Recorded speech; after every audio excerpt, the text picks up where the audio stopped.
Good morning India. Super Alex.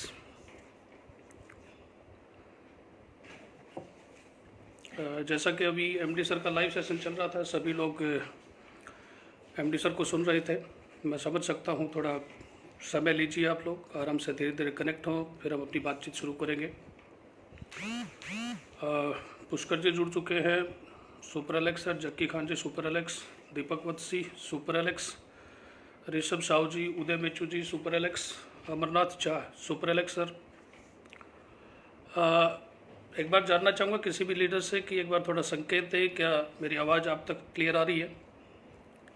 आप मेरी आवाज़ को प्रॉपरली सुन पा रहे हैं क्या? एक बार मैं जानना चाहूँगा किसी से भी। Zakki Khan ji, Suresh Chaudhary ji, MD Farooq sir welcome sir, Arvind Singh doctor साहब welcome, Amarnath Jha ji, doctor Pankaj Chaudhary, Rishu Kumar ji super Alex sir, Om Prakash ji welcome super Alex, Gyanesh Kumar ji super Alex sir, Basant Kumar ji welcome super Alex. Sir कोई भी एक लीडर थोड़ा संकेत दे कि क्या आप मेरी आवाज़ सुन पा रहे हैं? Pritam Pandey ji, Sanjeev Anand ji welcome sir super Alex.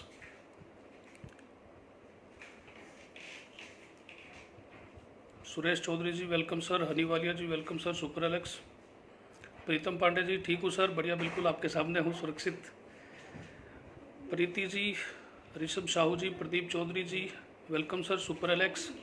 Thank you Arvind ji. Kodar Lal ji welcome sir, Gokul Nanda Pradhan, Narendra ji, Ramniwas Narodia ji welcome sir super Alex. अभी जो है लगभग 12:01-2 हो चुके हैं, एग्जैक्ट 12:05 में हम अपनी बातचीत शुरू करेंगे। Adam Ali Siddiqui ji welcome sir super Alex, Sanjeev Meena ji welcome sir super Alex. धीरे धीरे लीडर्स कनेक्ट हो रहे हैं। MLM leader welcome sir, Jaya Dawar ji super Alex ma'am, Babulal Verma ji super Alex, Sanjay Jangra sir welcome sir super Alex, Sanjay Jadhav ji welcome sir. अपनी बातचीत को शुरू करूं तो एक सूचना आपको दे देना चाहूँगा कि आज दोपहर 2 बजे जो सेशन रहता है डॉक्टर जया डावर जी का, Padi sir welcome sir super Alex, Upendra Rai ji welcome, Adam Ali Siddiqui ji, Arvind Pathak sir welcome sir super Alex. तो मैं बात कर रहा था कि 2 बजे जो सेशन रहता है जया डावर जी का, वो जो है आज नहीं रहेगा, कल से कंटिन्यू जारी रहेगा। आज 2 बजे वो सेशन उपलब्ध नहीं रहेगा क्योंकि सुबह से आप लोग जो है लाइव सेशंस देख रहे हैं और डाटा को लेकर प्रॉब्लम्स आ सकती हैं, तो उस के मद्देनज़र जो है 2 बजे का सेशन जो है वो आज नहीं रहेगा, कल से वो लगातार जारी रहेगा जया डावर जी का। MD Matadin ji, Sandeep Kumar sir welcome super Alex. धीरे धीरे लीडर्स कनेक्ट हो रहे हैं। हम 12:05 पर अपनी बातचीत शुरू करेंगे। Vinod Sharma ji welcome sir super Alex, Dikshant Sarkar ji welcome sir super Alex, Arvind Pathak sir excellent management, thank you sir. धीरे धीरे लीडर्स कनेक्ट हो रहे हैं। हम एग्जैक्ट 12:05 पर अपनी बातचीत शुरू करेंगे और जैसा कि हमारा लगातार क्रम चलता आ रहा है, 28 मार्च से लगातार कोई ना कोई लीडर आपसे कनेक्टेड रहता है और उसी संदर्भ में आज दोबारा एक बार मेरी जिम्मेवारी लगाई गई है कि मैं आपसे बातचीत करूं। रोहित जांगड़ा जी, भाई साहब कैसे हैं? नमस्कार।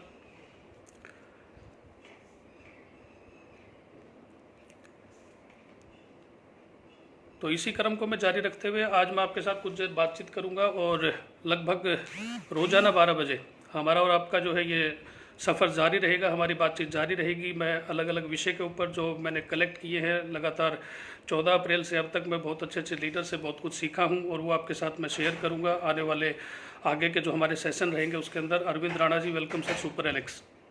तो एग्जैक्ट 12 बजे रोज़ाना हमारी बातचीत जारी रहेगी और अलग अलग विषय के ऊपर हम आपसे बातचीत करेंगे। बहुत सारे क्वेश्चंस आप लोगों ने इस दौरान जो है मेरे को दिए हैं और बहुत सारे अच्छे अच्छे चैप्टर्स जो है मैंने लर्न किए हैं इन सेशंस के दौरान। जो 14 तारीख से लगातार मैं अलग अलग लीडर्स को सुन रहा हूँ, अच्छे अच्छे लीडर्स से अच्छी अच्छी चीज़ें सीख रहा हूँ और आप यकीन नहीं करेंगे सुबह से लेकर शाम तक मैं अप्रोक्सीमेटली जितने लाइव सेशन रहते हैं उनको मैं सुनता हूं और बहुत कुछ मैंने उनसे सीखा है और वो सीख के मैं आपके साथ शेयर जरूर करना चाहूँगा।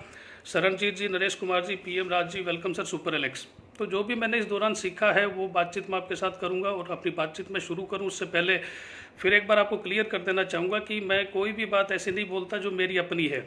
मैं अलग अलग लीडर्स से सीखता हूँ, सीनियर से सीखता हूँ, एमडी सर से सीखता हूँ और बहुत सारे अच्छे डायरेक्ट सेलर जिन्होंने अपना एक अच्छा मुकाम बनाया है किसी भी कंसेप्ट में, उनको सुन सुन के मैं सीखता हूँ और वही चीज़ें मैं आपके साथ शेयर करता हूँ। तो कोई भी मेरी ऐसी बात नहीं है जो मैं पर्सनली आपके ऊपर थोप रहा हूँ। ये वो सारी बातें मैं आपके साथ शेयर करता हूँ जो मैं सीख रहा हूँ डायरेक्ट सेलिंग में, नेटवर्किंग में, अच्छे अच्छे लीडर्स से, सीनियर्स से और अपनी टीम से। वही चीज़ें मैं आपके साथ शेयर करूँगा। Umed Singh ji, welcome sir, super Alex. तो बातचीत को शुरू करेंगे। जैसा कि 12:05 लगभग हमारा समय हो चुका है, तो अपनी बातचीत में शुरू करूंगा। आज एक क्वेश्चन से बार बार जो पूछा जा रहा है, अलग अलग लोगों के मेरे पास फ़ोन आ रहे हैं, मैसेजेस आ रहे हैं कि एक चीज़ को लेकर थोड़ा सा वो कन्फ्यूज़न में है, बूस्टर रॉयल्टी। जैसा कि एमडी सर ने भी अभी अपने सेशन में बताया था कि माइक्रो बूस्टर को जो है हमने 10 दिन के टाइम पीरियड के अनुसार जो है क्लोजिंग शुरू की गई कि हर 10 दिन में जो है माइक्रो बूस्टर की क्लोजिंग होगी। जैसा कि एक 31 मार्च को हुई, उसके बाद 10 अप्रैल को हुई, फिर 20 अप्रैल को हुई और अभी क्लोजिंग के ऊपर चौथी क्लोजिंग होगी माइक्रो बूस्टर की। लेकिन कुछ संशय है कुछ लोगों को माइक्रो बूस्टर को लेकर कि जैसे एक प्रश्न आ रहा है कि सर, एक उदाहरण के तौर पे मैं लेता हूं कि मान लेते हैं किसी व्यक्ति ने न तो 10 तारीख तक माइक्रो की, न 20 तक माइक्रो की, और अब एक क्वेश्चन ये आ रहा है कि मान लेते हैं किसी व्यक्ति की टीम 4 टीमें हैं और 4 टीमों से जो है मान लेते हैं कि बिजनेस वॉल्यूम आया हुआ है 1500 बिजनेस वॉल्यूम, और आपकी पर्सनल आईडी पे भी मान लेते हैं 1500 बिजनेस वॉल्यूम। एक एग्जांपल ले रहा हूं मैं, आप इसके थ्रू समझ सकते हैं कि मैं आपको क्या कहना चाह रहा हूं कि मान लेते हैं आपकी 4 टीमों से 1500 बिजनेस वॉल्यूम आज की डेट तक आया हुआ है, और 1500 बिजनेस वॉल्यूम मान लेते हैं आपकी पर्सनल आईडी के ऊपर, यानी कि 4 टीमों से 15 और पर्सनल आईडी पे 1500 बिजनेस वॉल्यूम है।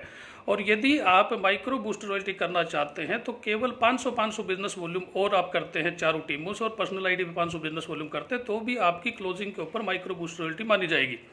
मैं फिर रिपीट कर रहा हूँ, आप इसको इस तरह से समझ सकते हैं कि आपकी 4 टीमों में कितना भी बिजनेस वॉल्यूम है आज तक और आपकी पर्सनल आईडी पे जो भी है उसमें जो 2000 से कम पड़ता है, मान लेते हैं एक टीम में 1800 बिजनेस वॉल्यूम है, 1100 बिजनेस वॉल्यूम है, 1100 बिजनेस वॉल्यूम है तो उसमें 900 बिजनेस वॉल्यूम और चाहिए आपको। अगर आप ऐसा कर लेते हैं, यानी कि चारों टीमों में 2000 से कम जितना भी बिजनेस वॉल्यूम अभी है उसको आप कंप्लीट करके और पर्सनल आईडी पे 2000 बिजनेस वॉल्यूम करके माइक्रो बूस्टर रॉयल्टी अभी भी आप कर सकते हैं। ये काफ़ी लोगों का क्वेश्चन आ रहा था, तो मैं क्लियर कर देना चाहूँगा कि माइक्रो बूस्टर रॉयल्टी जो है हर 10 दिन में क्लोजिंग की गई है माइक्रो बूस्टर रॉयल्टी की। तो कोई वंचित रह गया है, 10 तक नहीं कर पाया, 20 तक नहीं कर पाया, उसमें कुछ बिजनेस वॉल्यूम की कमी है, किसी टीम में हो सकती है, आपकी पर्सनल आईडी पे हो सकती है, तो उसको आप अभी भी कंप्लीट करके जो है माइक्रो बूस्टर रॉयल्टी को अचीव कर सकते हैं।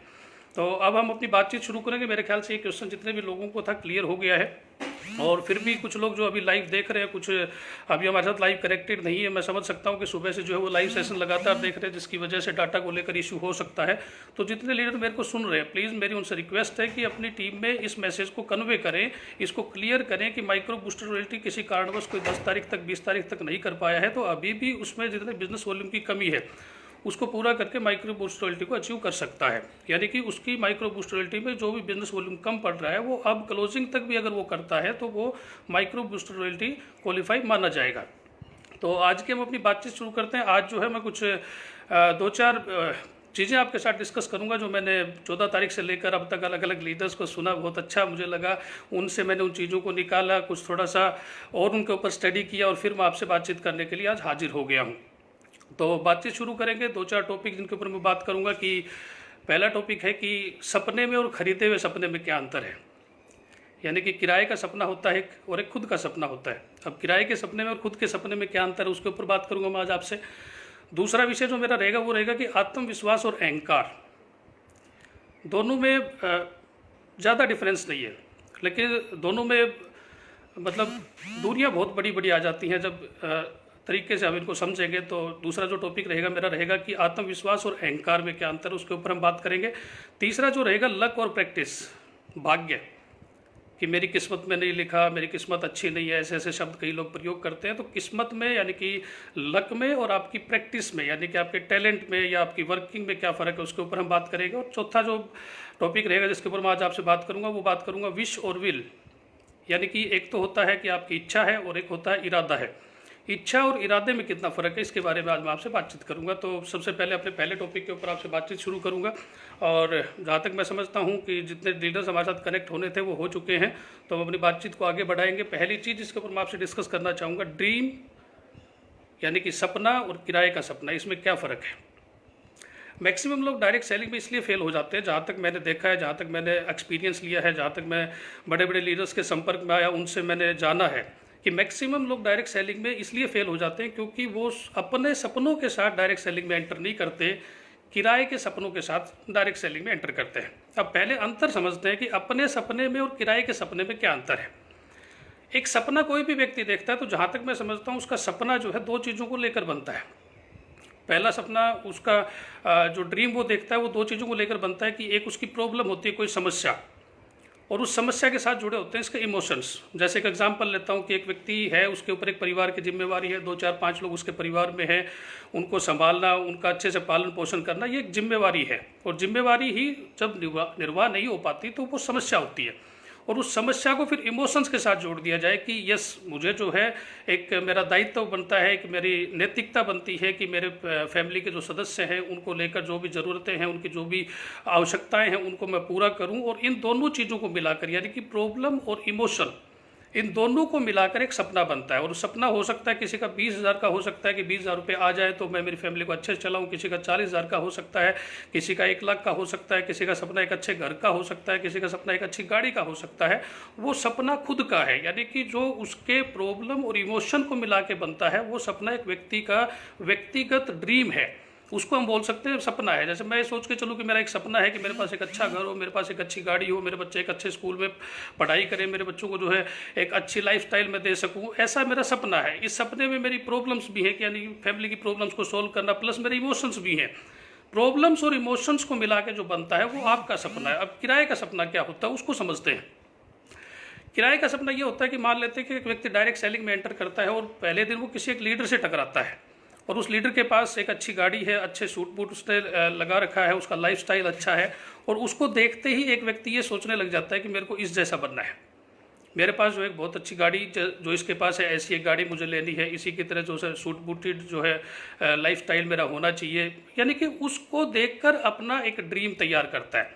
अब यहाँ पे उसका खुद का सपना नहीं है, ये किराए पे लिया गया सपना है। यानी कि उसको देख के इंटरनली वो मोटिवेट हुआ और उसने एक टारगेट बनाया दिमाग में कि मेरे को इस जैसा बनना है। ये किराए का सपना है, ये उसका खुद का सपना नहीं है।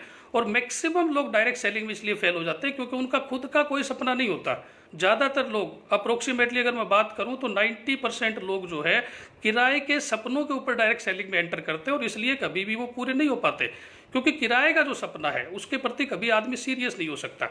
एक एग्जाम्पल लेते हैं, थोड़ा सा एक तरीके से इस चीज़ को समझते हैं कि मान लेते हैं कि एक व्यक्ति है, उसके पास 7 सीटर गाड़ी है और मेरे घर में 4 सदस्य हैं, तो मेरे 4 सीटर गाड़ी से काम चल सकता है। लेकिन मैं 7 सीटर गाड़ी का ड्रीम ले रहा हूँ। क्यों ले रहा हूँ? क्योंकि मैंने दूसरे के पास देखी है। इसमें मेरा पर्सनल जो है कोई प्रॉब्लम या कोई इमोशन अटैच नहीं है, और जब तक मेरी प्रॉब्लम या इमोशन अटैच नहीं है कभी भी मैं इस सपने को सीरियसली नहीं ले सकता। अब सीरियसली कब लेता है आदमी? जब चीज़ उसकी खुद की हो। एक एग्जांपल से समझते हैं कि मान लेते हैं कि आपके पड़ोसी का बच्चा बीमार है और आपको पता चला कि पड़ोसी का बच्चा बीमार है, तो शायद एक बार आप थोड़ा सा सोचेंगे और फिर उस बात को भूल जाएंगे, इग्नोर कर देंगे, ज़्यादा सीरियसली नहीं लेंगे। लेकिन दूसरी कंडीशन के ऊपर जाते हैं कि मान लेते हैं आपका बच्चा बीमार है, और जैसे आपको पता चलता है आपका बच्चा बीमार है तो तुरंत जो है आप उन चीज़ों में लग जाते हैं जिनसे आसानी से उसको ट्रीटमेंट उपलब्ध करवाया जा सके। यानी कि आप सीरियसली एक्टिव हो जाते हैं। क्यों हो जाते हैं? क्योंकि अब आपका बच्चा बीमार है, और पहले वाले केस में पड़ोसी का बच्चा बीमार था, आपके नेबर का बच्चा बीमार था, तो वो आपके लिए इतना सीरियस मैटर नहीं था जितना सीरियस मैटर अब है, क्योंकि अब आपका बच्चा बीमार है। जैसे एक एग्जांपल और लेते हैं कि सीरियस क्यों होता है आदमी, किस चीज़ को लेकर होता है। कि मान लेते हैं कि आपके पास एक गाड़ी है और आपकी गाड़ी की हर महीने EMI आती है, तो आप उस EMI को लेकर सीरियस हैं। लेकिन आपके पड़ोसी को कितनी EMI भरनी पड़ती है, शायद उनको लेकर आप बिल्कुल भी सीरियस नहीं है। यानी कि ड्रीम और हायर ड्रीम में बहुत बड़ा फर्क है, और मैक्सिमम डायरेक्ट सेलिंग में लोग इसलिए फेल होते हैं क्योंकि वो हायर ड्रीम के ऊपर काम करते हैं, किराए के सपनों के ऊपर काम करते हैं, अपने खुद के सपनों को लेके नहीं चलते, अपने खुद के ड्रीम्स नहीं बनाते। वो अपने आप को एनालाइज करें। मैं सिर्फ आपसे इतना कहना चाह रहा हूँ कि आप डायरेक्ट सेलिंग में आ गए हैं तो पहले आप अपनी प्रायोरिटीज रखें, आपके अपने ड्रीम रखें, आपको क्या चाहिए, आपकी प्रॉब्लम क्या है, उसका समाधान क्या हो सकता है, उस समाधान तक जाने के लिए आप ट्राई करेंगे तो जो है अपने आप को ग्रो कर पाएंगे, और तभी आगे आगे नए टारगेट्स को निर्धारित कर पाएंगे। तो मेरी नए डायरेक्ट सेलर्स जो आते हैं, नए नेटवर्किंग में जो लोग इन्वॉल्व होते हैं, एंट्री करते हैं, उनको मैं एक मैसेज देना चाहूँगा आप सभी लीडर्स के थ्रू कि वो अपने सपने बनाएं, अपने इमोशंस को प्रेजेंट करें, अपने आप को अपने सामने रखें और फिर एक टारगेट लें कि मुझे क्या लेना है, क्या चाहिए, और उसके लिए जब आप काम करना शुरू करेंगे तो निश्चित तौर पे परिणाम बहुत अच्छे निकल के आएंगे। इसमें कोई शक नहीं है कि जब एक व्यक्ति अपनी प्रॉब्लम्स के लिए, अपनी इमोशंस के लिए, अपने सपनों के लिए काम करता है तो कभी भी फेल नहीं होता। दूसरों के किराए पर लिए गए सपनों को लेकर एक व्यक्ति ज़्यादा लंबा नहीं चल सकता, क्योंकि उनको लेकर वो कभी सीरियस नहीं हो सकता। तो इस चीज़ को थोड़ा ध्यान रखें कि अपने खुद के ड्रीम्स पे काम करें, हायर ना करें ड्रीम्स को, कौन क्या है उसको ना देखें। आप ये देखें कि आपको क्या चाहिए, आप ये देखें कि आपकी आवश्यकता क्या है, आप ये देखें कि आपके इमोशंस कहाँ तक आपको होल्ड करके रखते हैं। उन चीज़ों के ऊपर जब आप काम करेंगे तो सीरियसली आपसे वर्किंग हो पाएगी और उसके रिजल्ट्स आप निकाल पाएंगे। दूसरा पॉइंट जिसके ऊपर मैं बात करना चाहूँगा, आत्मविश्वास और अहंकार। आत्मविश्वास एक बहुत अच्छी चीज़ है, आपको आत्मविश्वासी होना चाहिए। किसी के पास डायरेक्ट सेलिंग का 6 साल का अनुभव है, किसी के पास 10 साल का अनुभव है, किसी के पास 15 साल का है, किसी के पास 20 साल का है, किसी के पास हो सकता है 2 साल का, और कोई ऐसा भी हो सकता है अभी 3-6 महीने का उसके पास एक एक्सपीरियंस है। लेकिन मैं एक चीज़ आपको बोलना चाहूँगा कि एक्सपीरियंस नो डाउट एक आत्मविश्वास बनाता है, एक आपके अंदर इंटरनल एक एनर्जी क्रिएट करता है, और वो आत्मविश्वास आपके लिए भी बहुत महत्वपूर्ण है और आपकी टीम को भी बहुत काम आता है, इसमें कोई डाउट नहीं है। वो आत्मविश्वास आपके मनोबल को बढ़ाएगा ही बढ़ाएगा, साथ में आपकी टीम को भी गाइड करेगा।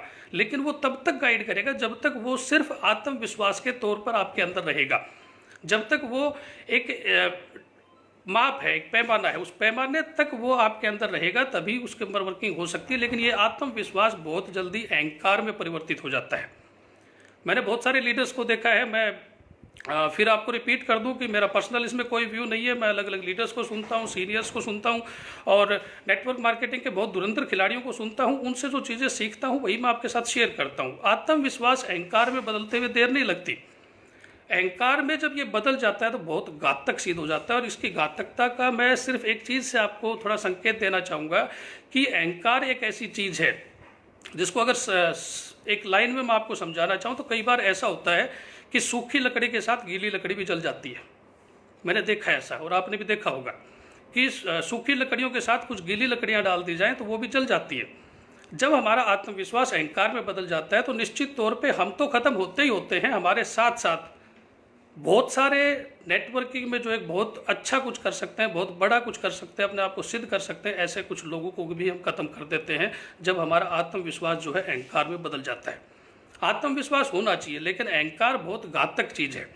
मैं मान सकता हूं कि कई बार ऐसा होता है कि एक लीडर जिसके पास बहुत अच्छा एक्सपीरियंस है, बहुत अच्छा अनुभव है, कई सालों का उसको नेटवर्किंग का जो तजुर्बा है वो उसको शेयर करना चाहिए, लेकिन स्थिति देखनी चाहिए कि कैसी स्थिति में। मैं आज देखता हूं तो मैक्सिमम कई लीडर्स को मैंने देखा कि वो अपने आत्मविश्वास को अहंकार के रूप में लोगों को डराने के लिए प्रयोग करते हैं, लोगों को डराने के लिए कि मेरे पास ये अनुभव है, मेरे पास ये तजुर्बा है, मैं इतने साल से नेटवर्क मार्केटिंग में हूँ, तू मेरे को क्या सिखा रहा है। ऐसे ऐसे कुछ चीज़ें होती है, मेरे साथ भी होती थी। जब शुरू में डायरेक्ट सेलिंग में आया था, थोड़ा थोड़ा मेरे पास अनुभव था, तो मेरे को ऐसा लगता था कि सब कुछ मेरे को ही आता और किसी को नहीं आता, और मेरा आत्मविश्वास भी अहंकार में कई बार परिवर्तित हुआ है और उसके दुष्परिणाम मैंने भुगते हैं। कोई शक नहीं है कि ज़मीनी स्तर पे चीज़ें सीखी हैं, आपके साथ शेयर कर रहा हूँ इसीलिए कि आत्मविश्वास जब अहंकार में परिवर्तित होता है तो उसके परिणाम जो है बड़े घातक होते हैं। मैं फिर रिपीट कर रहा हूँ कि सूखी लकड़ी के साथ कई बार गीली लकड़ी भी जल जाती है। मैं खुद आज महसूस करता हूँ कि शायद कुछ ऐसे लोगों को मैंने अपने जीवन में नेटवर्क मार्केटिंग में खो दिया जो बहुत अच्छा कर सकते थे, वो इस वजह से खो गए क्योंकि किसी वक्त जो है मेरा आत्मविश्वास अहंकार में परिवर्तित हो गया। और अहंकार जब आता है तो एक व्यक्ति को खुद को नहीं पता होता कि वो अपने आप को भी खत्म कर रहा है और कुछ लोगों को भी खत्म कर रहा है। तो दोस्त आपसे मैं कहना चाहूँगा, आत्मविश्वास अपना प्रबल रखिए, आत्मविश्वास को बनाए रखिए, लेकिन उसको अहंकार में परिवर्तित मत होने दीजिए। आजकल रामायण की काफ़ी चर्चा करते हैं, काफ़ी लोग उसके बारे में अलग अलग सेशंस में बात करते हैं। तो एक छोटा सा वाक्य रामायण से मैं आपके साथ डिस्कस करना चाहूँगा। जहाँ तक मुझे जानकारी है, जितना मैंने पढ़ा है, मतंग ऋषि होते थे जिन्होंने जो है हनुमान जी को बचपन में एक श्राप दिया कि वो अपनी ताकत को भूल जाए, और वो इसलिए दिया कि क्योंकि वो छोटी छोटी चीज़ें, बच्चे जैसे हरकतें करते हैं तो उनमें जो है अपनी ताकत को जो है जाया कर रहे थे। तो उस चीज़ को देखते हुए मतंग ऋषि ने जो है उनको श्राप दिया कि वो जो है अपनी ताकतों को भूल जाए। ऐसा हमारे साथ भी होता है कि जब बचपन में हम छोटे होते हैं तो हमारे पेरेंट्स कोई भी काम हम करते हैं, नहीं ये तेरे को नहीं करना, इससे ऐसा हो जाएगा वैसा हो जाएगा।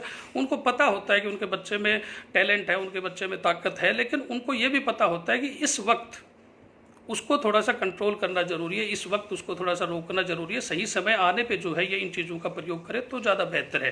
ये सबके साथ होता है। और जैसा कि रामायण में देखा कि जब एक वक्त आता है कि जामवंत जो है हनुमान को उसकी ताकतों के बारे में याद दिलाते हैं, यानी कि उसे स्मरण करवाते हैं कि उसके अंदर क्या क्या ताकतें हैं। ऐसा ही नेटवर्क मार्केटिंग में भी होता है, कोई ना कोई जामवंत आता है और किसी एक नए नेटवर्कर को, मैं हो सकता हूँ, कोई भी हो सकता है, उसको आकर याद दिलाता है कि उसकी ताकत क्या है। नो डाउट हर व्यक्ति के जीवन में एक जामवंत होता है जो उसकी ताकतों का उसको एहसास करवाता है। लेकिन जब ताकतों का एहसास करवा रहे हैं तो उस समय आपका आत्मविश्वास जो है वो झलकना चाहिए, आपका अहंकार नहीं झलकना चाहिए। क्योंकि जब अहंकार झलकेगा तो उस समय आप उसकी ताकतों को बताने के साथ साथ उसके मन में एक डर भी पैदा कर रहे हैं, जो डर आने वाले समय में उसको ज़्यादा ग्रो करने नहीं देगा। तो मैं फिर रिपीट कर रहा हूँ, आत्मविश्वास और अहंकार थोड़ा सा फर्क है, दोनों चीज़ों में हल्का सा फर्क है। लेकिन आत्मविश्वास जितना ताकत आपको दे सकता है, अहंकार उतना ही जल्दी आपको ख़त्म कर सकता है। तो मेरी आपसे रिक्वेस्ट है कि आप अपना आत्मविश्वास दिखाएं, अपनी टीम में प्रदर्शित करें, लेकिन अहंकार ना दिखाएं, क्योंकि अहंकार जो है बहुत घातक सिद्ध हो सकता है। और जहाँ तक मैंने पढ़ा है, अच्छे अच्छे ज्ञानी लोगों से मैंने सुना है कि बुद्धिमान लोग अक्सर छोटे ही होते हैं। और छोटे लोग जो बन के रहते हैं, छोटे मीन्स मैं ये नहीं कह रहा कि हैसियत में छोटे होते हैं या बच्चे होते हैं, कहने का अर्थ ये है कि वो अपने अनुशासन में छोटे होते हैं, यानी कि वो इज्जत करना जानते हैं, लोगों के सामने झुकना जानते हैं, अपनी गलतियों को स्वीकार करना जानते हैं और अपनी गलतियों को सुधारने के लिए संकल्पित रहते हैं। वो छोटे लोग होते हैं। बुद्धिमान लोग हमेशा छोटे होते हैं। और अहंकारी लोग जो है वो चाहे अपने आप को कितना ही बड़ा प्रदर्शित कर दें, लेकिन कहीं ना कहीं, देखो मैं एक चीज़ जानता हूँ कि कई बार जब मेरे अंदर भी अहंकार आता है, ऐसा नहीं है कि नहीं आता, बहुत बार हुआ है मेरे साथ भी, लेकिन जब अहंकार आता है तो मैं खुद अंदर से गिल्टी फील करता हूँ, मुझे खुद बड़ा खराब सा लगता है मन से। तो नो डाउट कोई भी व्यक्ति जिसके साथ ऐसा होता है उसको भी लगता होगा। तो जब लगता है मुझे जो चीज़ अच्छी नहीं लग रही, तो मैं एक बार सोच के देखूँ, इमेजिन करके देखूँ कि यार मेरे व्यवहार से मैं खुद कई बार लज्जित हो जाता हूँ, मैं खुद कई बार गिल्टी महसूस करता हूँ, तो दूसरा व्यक्ति जो है मेरे से इंप्रेस कैसे हो सकता है, दूसरा व्यक्ति जो है मेरे से कनेक्ट कैसे हो सकता है। यानी कि मेरा आत्मविश्वास जब अहंकार में परिवर्तित हो रहा है, मुझे अच्छा नहीं लगता, तो दूसरे व्यक्ति को कैसे अच्छा लग सकता है। एक बार थोड़ा सा एनालाइज करके देखिएगा, अपने आप को चेक करके देखिएगा दोस्त। आत्मविश्वास बहुत ही बलशाली चीज़ है, आपको बहुत बड़े लेवल पे ले जा सकती है, लेकिन अहंकार आपको बहुत बड़े लेवल से ज़मीन पर भी ला सकता है। ऐसा मैंने देखा है और उसका प्रत्येक उदाहरण आजकल रामायण आप देख रहे हैं। जहाँ तक मुझे जानकारी है, रावण से ज़्यादा ज्ञानी पुरुष आज तक पृथ्वी के ऊपर नहीं हुआ। यानी कि ज्ञान का भंडार था, अलग अलग विद्याओं में वो जो है वो निपुण था। जहाँ तक मैं जानता हूँ उनके बारे में, जितना मैंने पढ़ा है, या आप भी आजकल रामायण देख रहे होंगे, उसमें भी आपने कई इवन दैट देवताओं से सुना होगा कि रावण जो है बहुत ही ज्ञानी है, उसके पास ज्ञान का भंडार है। उसको कई देवताओं ने रोका भी कि आप ऐसा कर रहे हैं इतने ज्ञानी होकर। ऐसे कई जो है डायलॉग्स मैंने सुने हैं। यानी कि इस पृथ्वी पे आज तक सबसे ज़्यादा ज्ञानी व्यक्ति रावण हुआ और उसका भी पतन हुआ। कारण क्या था? अहंकार। अहंकार की वजह से वो खत्म हो गया। अगर वो अहंकार उसके अंदर नहीं आता तो रावण आज राम से ज़्यादा कहीं पूजा जा सकता था, क्योंकि पृथ्वी के ऊपर आज तक सबसे ज्ञानी व्यक्ति, पृथ्वी के ऊपर सबसे ज़्यादा ज्ञान रखने वाला व्यक्ति, और आज उसको जो है लोग एक गलत नज़रिए से देखते हैं। उसकी वजह सिर्फ और सिर्फ मात्र क्या है? उसका अहंकार। तो दोस्त मैं फिर रिपीट कर रहा हूँ, आत्मविश्वास बहुत अच्छी चीज़ आपको बनाए रखना चाहिए। अहंकार जो है वो आपको ख़त्म कर सकता है। अपनी टीम के अंदर आत्मविश्वास बढ़ाने के लिए आपको अपना आत्मविश्वास रखना चाहिए, अहंकार नहीं रखना चाहिए। मैं मान सकता हूं कि कई बार जो है आपको अपना बड़ा रूप दिखाना पड़ता है, यानी कि थोड़ा सा बड़प्पन दिखाना चाहिए, लेकिन उसकी जगह होती है अनावश्यक रूप से जो है उसको प्रदर्शित नहीं करना चाहिए, क्योंकि आत्मविश्वास कब अहंकार में बदल जाए हमें भी पता नहीं चलता है। और as a direct seller, as a networker, एक चीज़ मैं आपसे कहना चाहूँगा कि एक नेटवर्कर जो है वो एक बहुत ही मैं ये कह सकता हूँ कि आदर्श व्यक्ति होता है, क्योंकि बहुत सारे लोगों के जीवन में परिवर्तन लाने का जिम्मा उसके ऊपर होता है। बहुत सारी फैमिलीज़ के सपने उससे जुड़े होते हैं, बहुत सारे लोगों की उम्मीदें उससे जो है लगी होती हैं। और एज ए नेटवर्कर हमें इस चीज़ को ध्यान में रखना है कि कभी अहंकार नहीं दिखाना है। हमेशा जो है पोलाइटली, अच्छे से, प्यार से, तरीके से अपनी टीम के साथ एक फैमिली की तरह ट्रीट करें, उनके ऊपर एक बॉस की तरह काम न करें। क्योंकि मैं कई बार देखता हूं कि कुछ नेटवर्कर जो हैं, कुछ साथी मेरे, मैं किसी का इंडिविजुअली नाम नहीं लेता, वो अपनी टीम के साथ एक बॉस की तरह बिहेव करते हैं। और मैं जहां तक समझता हूं कि डायरेक्ट सेलिंग जो है कि इंडिपेंडेंट बिजनेस है, यहाँ पे कोई किसी का बॉस नहीं है, कोई किसी का मालिक नहीं है, सभी यहाँ पे अलग अलग विचारों के टैलेंटेड लोग एक दूसरे से जुड़े हुए हैं। और टैलेंटेड लोग जब एक दूसरे से जुड़े हुए हैं तो नो डाउट मेरी टीम में एक बंदा जो नया आया है उसके अंदर मेरे से कुछ एक अलग टैलेंट हो सकता है, वो मेरे को सिखा सकता है, वो मेरे को गाइड कर सकता है। तो मुझे उसकी गाइडलाइन लेनी चाहिए, मुझे उसकी गाइडेंस लेनी चाहिए, मुझे उसकी बात सुननी चाहिए। ऐसा हमेशा नहीं होता कि जो मैं बोलता हूँ वही फाइनल है, मैं जो बोलता हूँ वही सही है, मैं जो बोलता हूँ वही जो है सर्वोपरि है। इस डायरेक्ट सेलिंग में, नेटवर्क मार्केटिंग में ऐसा नहीं है दोस्त। बहुत सारे नए नए लोग आके बहुत अच्छी अच्छी चीज़ें हमें सिखाते हैं और हमें उनसे सीखना चाहिए। और सीख हम तभी सकते हैं जब अहंकार को एक साइड में रखें, अपने आत्मविश्वास को बरकरार रखें, और यह आत्मविश्वास आपके और आपकी टीम के बहुत काम आने वाला है। तीसरा पॉइंट जिसके ऊपर मैं आज आपसे बात करूंगा, लक एंड प्रैक्टिस। किस्मत और प्रैक्टिस, अभ्यास। कई सेशन सुने मैंने, अभी लगातार जो सुन रहा था, बहुत अच्छे अच्छे लीडर्स जो लाइव आ रहे थे, सुबह से लेकर शाम तक मैं बहुत सारे लीडर्स को सुन रहा हूँ। ऐसा नहीं है कि केवल मैं एलेक्सियंस को सुनता हूँ, मैं अलग अलग लीडर्स जो भी डायरेक्ट सेलिंग से जुड़े, नेटवर्किंग से जुड़े, जब भी मुझे मौका मिलता है उनसे लाइव सुनने का तो मैं उनको सुनता हूँ। और उनको सुन के मैंने एक डिस्कस निकाला इस पॉइंट के ऊपर कि किस्मत और प्रैक्टिस में क्या फ़र्क है। बहुत सारे लोग एक शब्द प्रयोग करते हैं कि यार उसकी किस्मत अच्छी थी, उसकी किस्मत अच्छी थी कि वो कंपनी में शुरू में जुड़ गया और उसके पास एक लेवल आ गया। बोलते कई लोग ऐसा, किस्मत अच्छी थी। दोस्त मुझे एक बात बताइए, एक छोटा सा एक एग्जाम्पल मैं आपके साथ शेयर करना चाहूँगा, एक छोटी सी बात मैं आपसे पूछना चाहूँगा। एक जो खिलाड़ी होता है वो किसी भी स्पोर्ट्स में इन्वॉल्व हो सकता है, फुटबॉल हो सकता है, क्रिकेट हो सकता है, एथलीट हो सकता है, रेसलर हो सकता है, कुछ भी हो सकता है, किसी भी स्पोर्ट में वो इन्वॉल्व है।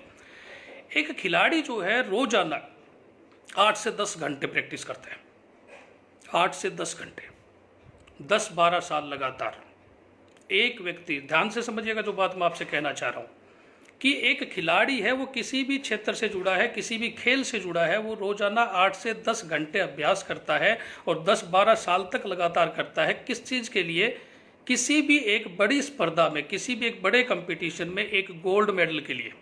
और जब उसको गोल्ड मेडल मिलता है और एक व्यक्ति उसके पास में खड़ा हुआ ये बोलता है कि इसकी किस्मत अच्छी थी, तो दोस्त यहाँ पे किस्मत अच्छी थी या उसका अभ्यास अच्छा था? मैं जहाँ तक समझता हूँ कि उसके अभ्यास की वजह से उसको गोल्ड मेडल मिला है, किस्मत की वजह से नहीं मिला। तो बहुत सारे लीडर्स इस शब्द का प्रयोग करते हैं कि उसकी किस्मत अच्छी है, उसकी किस्मत अच्छी है इसलिए उस लेवल पे है, उसकी किस्मत अच्छी है उसके पास इतना अच्छा पे आउट आता है, उसकी किस्मत अच्छी है कि अच्छी गाड़ी में चलता है, उसकी किस्मत अच्छी है कि उसका लाइफ स्टाइल अच्छा है। नो, उसके पिछले 5, 7, 10, 12 साल का बैकग्राउंड देखिए, उसकी प्रैक्टिस अच्छी है, उसका अभ्यास अच्छा है, उसकी वर्किंग अच्छी है, इसकी वजह से आज वो है, लक की वजह से नहीं है। जो व्यक्ति वेल मेंटेन प्रैक्टिस करता है, ग्राउंड लेवल पे वर्किंग करता है, अनुभव लेता है, उसी के पास कामयाबी आती है। उसको आप किस्मत नहीं बोल सकते। आप क्या कर रहे हैं वो आपको दिखता है। देख के देखिए एक बार। एक छोटी सी बात मैं पढ़ रहा था एक बुक में कि सूरदास जी जो है रोजाना मंदिर जाते थे और उनसे किसी एक व्यक्ति ने पूछ लिया कि जनाब आपको दिखाई नहीं देता तो भगवान को जब आप देख ही नहीं सकते तो रोजाना मंदिर आने का क्या औचित्य है? सूरदास जी से पूछा गया कि रोजाना आप मंदिर आते हैं, आपके आंखें नहीं है, आप देख नहीं सकते, भगवान को आप देख ही नहीं सकते, तो मंदिर किस लिए आते हैं? तो सूरदास जी ने बहुत एक अच्छा जवाब दिया था कि मैं नहीं देख सकता, ये सही बात है, लेकिन भगवान तो मुझे देख सकता है, वो तो मुझे देख रहा है, इसलिए आता हूँ। तो दोस्त आप सबसे छुपा सकते हैं कि आप क्या कर रहे हैं, क्या नहीं कर रहे हैं। उस ऊपर वाले से नहीं छुपा सकते, अपने आप से नहीं छुपा सकते। दूसरों को ये बोल के कि उसकी किस्मत अच्छी थी इसलिए उसको मिल गया, ये सिर्फ आप अपने आप को सांत्वना दे सकते हैं। लेकिन सही बात यह है कि उनको प्रैक्टिस से मिला है, काम करने से मिला है। आपको भी काम करना पड़ेगा तो आपकी किस्मत भी अच्छी हो जाएगी। लेकिन केवल मात्र ये कह के टाल देना कि उस व्यक्ति की किस्मत अच्छी थी इसलिए उसको मिल गया और मेरे को नहीं मिला क्योंकि मेरी किस्मत अच्छी नहीं है। दोस्त किस्मत जो है पार्ट अदा करती होगी जीवन में, मैं मान सकता हूँ थोड़ा बहुत काम करती होगी, 1%, 2%, लेकिन 100% नहीं करती। 100% अगर कोई काम करती है चीज़, तो वो आपका काम, आपका वर्क जो है वो करता है। आपकी वर्किंग जो है वो डिसाइड करती है कि आप क्या करती है, कि आपके सपने पूरे होंगे या नहीं होंगे। आपकी वर्किंग डिसाइड करती है कि एक्चुअल में जो टारगेट्स आप लेके चल रहे हैं उनको पूरा कर पाएंगे या नहीं कर पाएंगे। किस्मत कभी भी डिसाइड नहीं करती। और कोई आपको देखे या ना देखे, लेकिन हमेशा याद रखें कि दो व्यक्ति लगातार आपको देखते हैं, एक वो ऊपर वाला और एक आप खुद। और जिस दिन आप खुद अपने काम का आंकलन करने लग जाएंगे, आप खुद ये कैलकुलेट करना सीख जाएंगे कि आप एक्चुअल में वर्किंग क्या कर रहे हैं, उस दिन आप खुद महसूस करेंगे कि आपकी वर्किंग के अनुसार आपके पास चीज़ें आ रही हैं, किस्मत से नहीं आ रही। अगर किस्मत से चीज़ें आ सकती हैं तो दोस्त एक काम करके देखिए कि महीने भर जो है घर के किसी एक कोने में चारपाई डालिए और उस पर लेट जाइए, क्या कुछ मिल पाएगा? चेक करके देखिए। अगर किस्मत काम करती है तो एक महीने करके देखिए प्रैक्टिकली। कुछ मत कीजिए, घर के कोने में चारपाई डाल के सो जाइए। 2 दिन कटेंगे, 3 दिन कटेंगे, 4 दिन कटेंगे, 5 दिन कट जाएंगे, 10 दिन कट जाएंगे। 5 दिन बाद, 7 दिन बाद, 10 दिन बाद घर के सदस्य आपको बोलना शुरू कर देंगे कि कुछ काम कर। काम करेगा तो भोजन मिलेगा, काम करेगा तो ये सर्विसेज मिलेंगी। लक नहीं, वर्क, प्रैक्टिस। काम कीजिए, काम। प्रैक्टिस मैटर करती है। किस्मत से किसी को थोड़ा बहुत कुछ मिल सकता है बाई चांस, लाइफ टाइम के लिए कुछ नहीं मिल सकता किस्मत से। आपकी किस्मत अच्छी है कि आप एक अच्छे घर में पैदा हुए, आपकी किस्मत अच्छी है कि आपके पेरेंट्स बहुत अच्छे हैं, आपकी किस्मत अच्छी है कि आपकी बीवी बहुत अच्छी है, आपकी किस्मत अच्छी है कि आपके बच्चे बहुत अच्छे हैं, उसमें किस्मत काम करती है।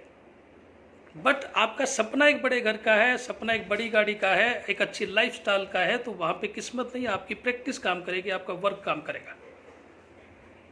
काम कीजिए, काम से वो सारी चीज़ें आएंगी जो आपने सोच रखी है, इसमें कोई दो राय नहीं है। मैं फिर रिपीट कर रहा हूँ, लक के भरोसे मत बैठिए और दूसरों को ये संकेत देकर कि उसकी किस्मत अच्छी थी इसलिए आज वो कामयाब है, ये सिर्फ अपने आप को बहलाने का एक अच्छा तरीका है, अपने आप को संतुष्ट करने का एक तरीका है। आपके सपनों को पूरा करने का ये तरीका नहीं हो सकता। आपके सपने अगर पूरे आप करने हैं तो आपको वर्किंग में आना पड़ेगा, आपको कुछ आदतें अपने अंदर जो है डालनी पड़ेंगी, कुछ आदतें छोड़नी पड़ेंगी, कुछ नई डालनी पड़ेंगी, कुछ सीखना पड़ेगा, तब आप जो है ग्रो कर पाएंगे, तब अपने सपनों को आप पूरा कर पाएंगे। चौथा पॉइंट जिसके ऊपर मैं आपसे बातचीत करूंगा, विश और विल, इच्छा और इरादा। थोड़ा सा अंतर है। विश बहुत सारे लोगों की होती है, मैं अक्सर अपने ट्रेनिंग सेशंस में बात करता हूँ कि हर व्यक्ति की इच्छा होती है। एक भिखारी की भी इच्छा है कि उसके पास एक शानदार गाड़ी हो और उस गाड़ी में बैठ के वो घूमते घूमते भीख मांगे। ऐसी इच्छा होती है भिखारियों की, हर व्यक्ति की है इच्छा, छोटी बड़ी सबकी इच्छाएं हैं। कई लोग तो इतने तक सोचते हैं कि मैं रात को सोऊंगा, सुबह उठूंगा तो तकिए के नीचे जो है 1 लाख रुपए रखे हुए मिलेंगे। ऐसा भी मतलब इच्छाएं रखते हैं लोग। आप रखते हैं कि नहीं रखते पता नहीं, मैं तो कई बार सोचता हूँ। तो हर व्यक्ति की इच्छा है, लेकिन इच्छा जितनी जल्दी उत्पन्न होती है उससे थोड़े समय में खत्म भी हो जाती है। मैं एक वर्ड यूज करता हूँ मेरी ट्रेनिंग्स में कि इच्छा एक ऐसी चीज है जिसकी भारत में सबसे ज्यादा भ्रूण हत्या होती है। यानी कि लोग सोचते हैं, इच्छा पालते हैं, मेरे पास अच्छी गाड़ी होगी, अच्छा मकान होगा, अच्छा जो है लाइफस्टाइल होगा, अच्छे अच्छे लोगों में मैं बैठूंगा, बहुत सारे लोग मेरे को सुनेंगे। सोचता है 1 मिनट और 1 सेकेंड में ख़त्म। नहीं, ऐसा नहीं हो सकता। मैं खुद ही सोच रहा हूँ कि ऐसा ऐसा होगा और 1 सेकेंड में मेरे अंदर से मैं बोल रहा हूँ नहीं, ऐसा तो मैं नहीं कर सकता। इच्छाएं बहुत उत्पन्न होती हैं और सबसे ज़्यादा भ्रूण हत्या इंडिया में इच्छाओं की होती है। हर व्यक्ति बहुत कुछ चाहता है लाइफ में, हर व्यक्ति बहुत कुछ लेना चाहता है, हर व्यक्ति की बहुत इच्छा है कि किसी दूसरे के पास जो चीज़ दिख रही है उससे बेहतरीन उसके पास होनी चाहिए। ऐसी इच्छा हर व्यक्ति की है, लेकिन हर 1 मिनट में एक इच्छा उत्पन्न होती है तो हर 1 सेकंड में एक इच्छा मार दी जाती है। लेकिन विल, इरादा, दृढ़ इच्छा जो लोग पाल लेते हैं, जो दृढ़ इच्छा ले लेते हैं, जो इरादा बना लेते हैं, वो कभी भी जीवन में फेल नहीं होते। जो इच्छा से एक कदम आगे निकल के इरादे पे चले जाते हैं, उनको जीवन में कामयाब होने से कोई नहीं रोक सकता। और मैंने अक्सर सुना है कि प्रेशर में, दबाव जब पड़ता है जीवन में, किसी भी स्थिति में, किसी भी जगह पे, आप किसी भी फील्ड में हैं, जब दबाव पड़ता है, प्रेशर पड़ता है, तो इच्छा तुरंत खत्म हो जाती है। इच्छा भाग जाती है, तुरंत दौड़ पड़ती है, नहीं नहीं नहीं नहीं, जैसे ही प्रेशर पड़ा, नहीं नहीं चाहिए, नहीं चाहिए। लेकिन इरादा और मजबूत हो जाता है जब प्रेशर पड़ता है। जब प्रेशर पड़ता है तो इरादा और मजबूत हो जाता है। अगर आपने इरादा कर रखा है तो निश्चित तौर पे कितना ही बड़ा प्रेशर आपके ऊपर पड़ जाए, कितना ही बड़ा दबाव आपके ऊपर पड़ जाए, कितनी विकट स्थिति आपके ऊपर आ जाए, आप हमेशा उसको पॉजिटिव ही लेंगे, क्योंकि आपका इरादा है और आप अंदर से ये सोचना, फीलिंग लाना शुरू करते हैं। पॉजिटिविटी इंटरनली आप अपने आप क्रिएट करते हैं कि इससे विकट स्थिति भी आ गई तो भी मैं अपने इरादे से पीछे नहीं हटूंगा, इसको पूरा करके मानूंगा। ये इच्छा और इरादे में एक बहुत बड़ा फर्क है। और दोस्त, इच्छाओं तक सीमित मत रहिए, इच्छा को इरादे में परिवर्तित कीजिए, क्योंकि इरादे आपके मजबूत हैं तो बड़े से बड़ी ताकत, विकट स्थिति आपको जो है भ्रमित नहीं कर सकती, आपको कामयाब होने से नहीं रोक सकती। तो केवल इच्छा तक सीमित ना रहें, इरादे तक पहुँचे। एक छोटी सी मैं कहानी सुन रहा था, शिव खेड़ा जी को परसों या कल या परसों जब मैं सुन रहा था, एक स्पीच उनकी सुन रहा था, एक बहुत अच्छा जो है उन्होंने एग्जाम्पल दे रखा था इस चीज़ को लेकर कि इच्छा और इरादे में कितना बड़ा फ़र्क है। एक वो जो मार्शल आर्ट के खिलाड़ी का एग्जाम्पल दे रहे थे कि मार्शल आर्ट का एक खिलाड़ी था जो फिजिकली फिट नहीं था, यानी कि डिसेबल्ड, तो डिसेबल्ड की कैटेगरी में था वो। और कमाल की बात ये थी कि उसका एक पैर जो है पैरालिसिस था और उसके बावजूद वो ओपन चैंपियनशिप में पार्टिसिपेट कर रहा था, यानी कि मार्शल आर्ट की ओपन मीन्स कि वो डिसेबल्स के साथ नहीं खेल रहा था, डिसेबल्स के साथ कम्पिटिट नहीं कर रहा था, वो सभी जो स्वस्थ हैं, जिनके दोनों पैर ठीक हैं, उस कैटेगरी में फाइट करने के लिए उसने जो है अप्लाई कर रखा था। यानी कि एक पैर से पैरालिसिस, एक पैर उसका पैरालाइज है, उसके बावजूद वो ओपन चैंपियनशिप में, मार्शल आर्ट की ओपन चैंपियनशिप में पार्टिसिपेट कर रहा था। तो किसी ने उससे प्रश्न पूछ लिया कि सर आपका जो है एक पैर पैरालाइज है, आप पूर्ण रूप से सक्षम नहीं है, तो आप डिसेबल्स की कैटेगरी में फाइट करने की बजाय ओपन फाइट क्यों कर रहे हैं? यानी कि एक व्यक्ति जो दोनों पैरों से मजबूत है, आपका एक पैर जो है मजबूत नहीं है, आप उससे किस प्रकार भिड़ पाएंगे? तो उसने बहुत अच्छा जवाब दिया। उसने बताया कि जिसके दोनों पैर सही हैं, स्वस्थ हैं, वो जो है एक लिमिटेड दायरे तक ही उन पैरों का प्रयोग कर सकता है, लेकिन मेरा एक पैर जो पैरालाइसिस है, इसको जो है मैं किसी भी डायरेक्शन में मूव कर सकता हूँ, इसके ऊपर किसी प्रकार की लिमिटेशंस नहीं है। और ये मार्शल आर्ट में मेरे लिए एक प्लस पॉइंट है, जिससे मैं एक स्वस्थ व्यक्ति को भी आसानी से हरा सकता हूँ। अब इसके उस जवाब में जो साफ साफ चीज़ झलक रही है, वो झलक रही है उसका इरादा। इच्छा तो उसकी पूरी हो सकती थी, डिसेबल्स के साथ फाइट करता और जीत सकता था, लेकिन वो स्वस्थ व्यक्ति के साथ, स्वस्थ खिलाड़ी के साथ, उससे मजबूत खिलाड़ी के साथ फाइट करने के लिए तैयार है। तो उसका रीज़न सिर्फ एक है, उसके अंदर एक इरादा है कि मेरे को अपनी कमजोरी को ही ताकत बना के अपने आप को प्रूव करना है। ये फ़र्क है एक इच्छा में और इरादे में। मैं फिर रिपीट कर रहा हूँ दोस्त, इरादा जो है प्रेशर पड़ने पे और मजबूत होता है, और इच्छा जो है प्रेशर पड़ने पे हाथ ऊपर कर देती है, भाग लेती है कि नहीं चाहिए। बहुत सारे लोग रोज़ सपने देखते हैं, बहुत सारे नेटवर्कर्स को मैं देखता हूँ, जब शुरू में एंट्री करते हैं डायरेक्ट सेलिंग में, तो शुरू में वो बोलते हैं मैं ये कर दूंगा, मैं वो कर दूंगा, मैं ये हिला दूंगा, मैं ऐसा कर दूंगा, मैं वैसा कर दूंगा, और फिर देखने को मिलता है कि 3-6 महीने बाद गायब हो जाते हैं। उसका रीज़न, कुछ इच्छाओं के साथ आते हैं, वो दूसरों के किराए पे लिए गए सपनों को लेकर आते हैं, वो खुद के सपने नहीं होते, इच्छाएं, इरादे नहीं बन पाती, इस वजह से वो डायरेक्ट सेलिंग से बाहर हो जाते हैं, नेटवर्क मार्केटिंग से बाहर हो जाते हैं। तो मैं एक ही संदेश आपको देना चाहूँगा दोस्त, आप डायरेक्ट सेलिंग में अगर नए हैं या जितने लीडर्स मेरे को सुन रहे हैं, मैं सिर्फ एक चीज़ कहना चाहूँगा कि अपनी टीम और अपने इरादे बनाओ, इरादे मजबूत करो, इच्छाओं तक सीमित मत रहो, क्योंकि इच्छाएं, मैं फिर रिपीट कर रहा हूँ, विकट स्थिति में हाथ ऊपर करके भाग जाती हैं, लेकिन इरादे मजबूती के साथ टिके रहते हैं। आज अपने सेशन को मैं ख़त्म करूँ उससे पहले एक बार फिर आपको थोड़ा सा रिपीट कर देना चाहूँगा कि पहला पॉइंट मेरा, मैंने आपसे बात की कि ड्रीम और हायर ड्रीम, सपने और किराए के सपने में बहुत अंतर है।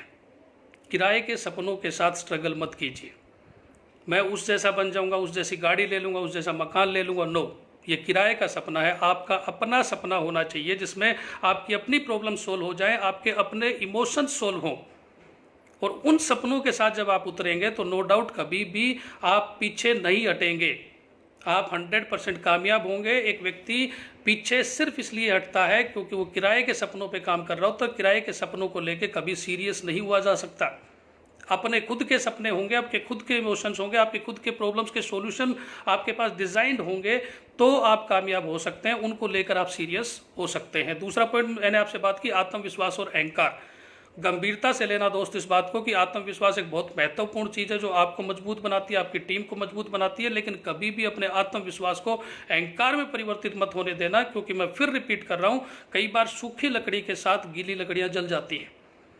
मेरे अहंकार की वजह से कोई एक व्यक्ति जो नेटवर्क मार्केटिंग में बहुत बड़े लेवल तक जा सकता था, जो मेरे को भी बहुत मजबूत बना सकता था, जो मेरा भी वर्चस्व बढ़ाता और अपना भी वर्चस्व बढ़ाता, मेरे अहंकार की वजह से मैं उसको ख़त्म कर देता हूँ कई बार। वो सिर्फ इसलिए होता है क्योंकि मैं आत्मविश्वास से ऊपर जाके अहंकार में ढल जाता हूँ, और अहंकार आपको बॉस बनाता है, आपको एक अच्छा लीडर नहीं बनाता।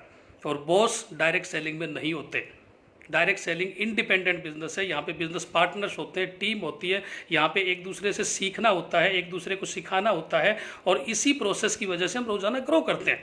यहाँ पे सीखने के लिए किसी प्रकार के कोर्सेज नहीं लेने पड़ते, किसी प्रकार की क्लासेस अटेंड नहीं करनी पड़ती। हम चलते चलते अपनी टीम से, अपने सीनियर से सीखते रहते हैं, और सीखते सीखते हम ग्रो करते रहते हैं। और सीख तभी सकता है एक आदमी जब उसके अंदर आत्मविश्वास होगा। अहंकारी आदमी सीख नहीं सकता।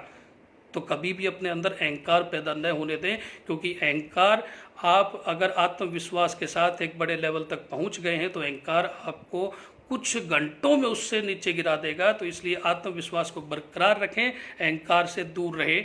तीसरी चीज़ जो मैंने आपसे बात की, लक और प्रैक्टिस। किस्मत कभी कभी काम आ सकती है, किस्मत आपकी काम कर चुकी है, आप एक अच्छी फैमिली में पैदा हुए हैं, आपके पास अच्छे पेरेंट्स हैं, आपके पास अच्छी फैमिली है, अच्छी बीवी है, अच्छे बच्चे हैं, ये किस्मत कर चुकी है आपके लिए। अब आपको काम करना है, वर्किंग, प्रैक्टिस। किस्मत के भरोसे मत बैठिए, ये कह के अपना पल्ला मत झाड़िए कि उसकी किस्मत अच्छी थी इसलिए उसको मिल गया, मेरी किस्मत खराब है। दोस्त, आपकी किस्मत खराब नहीं है, आपके वर्किंग का जो पैटर्न है वो तैयार नहीं है, आपके वर्किंग का जो शेड्यूल है वो तैयार नहीं है। उसको तैयार कीजिए, उस काम करना शुरू कीजिए, नो डाउट आप कामयाब 100% होंगे, आपको कोई नहीं रोक सकता। और चौथा जो पॉइंट मैंने आपसे बात की कि विश एंड विल, इच्छा और इरादा। इच्छाओं तक सीमित मत रहिए, उनको इरादों में परिवर्तित कीजिए। इरादे अगर आपने ले लिए, इरादे आपके हैं, तो नो डाउट विकट से विकट स्थिति में आप और मजबूत होते जाएंगे, अपने आप को कामयाब बनाएंगे, बहुत सारे लोगों को कामयाब बनाने का एक स्रोत बनेंगे, एक माध्यम बनेंगे। यदि आपके इरादे मजबूत हैं तो मजबूत इरादों के साथ काम कीजिए। और जैसा कि आज मेरी बातचीत का समय लगभग पूरा हो चुका है, कल फिर इसी वक्त 12 बजे मैं आपसे फिर कनेक्टेड रहूँगा एक नए टॉपिक के साथ, बहुत अच्छे अच्छे लीडर्स से उसके बारे में डिस्कस करके आपके साथ मैं बातचीत करूँगा। और आपका कोई भी क्वेश्चन है, किसी प्रकार का सुझाव आपका, या किसी भी प्रकार की अच्छी जानकारी आज जो टॉपिक मैंने डिस्कस की उसके संबंध में आप देना चाहें तो मैं इंतज़ार करूँगा। आप मेरे को मैसेंजर पे मैसेज कर सकते हैं, मेरी इस फेसबुक ID के ऊपर मैसेज कर सकते हैं, आप मेरे को व्हाट्सअप कर सकते हैं, आप मेरे को वॉइस कॉल कर सकते हैं, टेक्स्ट मैसेज कर सकते हैं। मुझे बहुत अच्छा लगेगा आपके सुझाव सुनकर, मुझे बहुत अच्छा लगेगा कि मैं आपसे कुछ सीख पाऊँ। तो मेरी रिक्वेस्ट है कि जो 4 चीज़ें मैंने आज आपसे डिस्कस की, इसमें कुछ बेहतरीन और अच्छी बातें आप मेरे साथ शेयर कर सकते हैं तो प्लीज़ शेयर करें। और मैं उम्मीद करता हूँ जो बातचीत मैंने आज आपके साथ की है वो कहीं ना कहीं 1-2% जो है आपके काम आ सकती है, ऐसा मेरा उद्देश्य है। और कल फिर 12 बजे आपके साथ जो है मैं फिर से लाइव कनेक्टेड रहूँगा। और मेरा प्रयास रहेगा कि रेगुलर जब तक लॉकडाउन चल रहा है उस दौरान मैं आपके साथ रेगुलर इस समय बातचीत करूँ। आप सभी ने मेरे को इतने प्यार से, ध्यान से सुना, बहुत अच्छा मुझे लगा। और हमेशा मैं बड़ा उत्साहित होता हूँ, मेरे अंदर से जो एक ऊर्जा उत्पन्न होती है जब आप सभी जो है मेरे साथ कनेक्टेड रहते हैं, क्योंकि नो डाउट आप जो है मेरे को बहुत प्रोत्साहित करते हैं, मैं आप लोगों से बहुत कुछ सीखता हूँ। और एनर्जी लेवल जो है वो मेरा बहुत हाई हो जाता है जब मैं आप में से किसी को भी देखता हूँ या बात करता हूँ। तो रेगुलर कनेक्टेड रहें, बातचीत करते रहें। कल दोबारा फिर 12 बजे आपके साथ फिर मुलाकात होगी। तब तक के लिए thank you. Super Alex, good morning India. Thank you.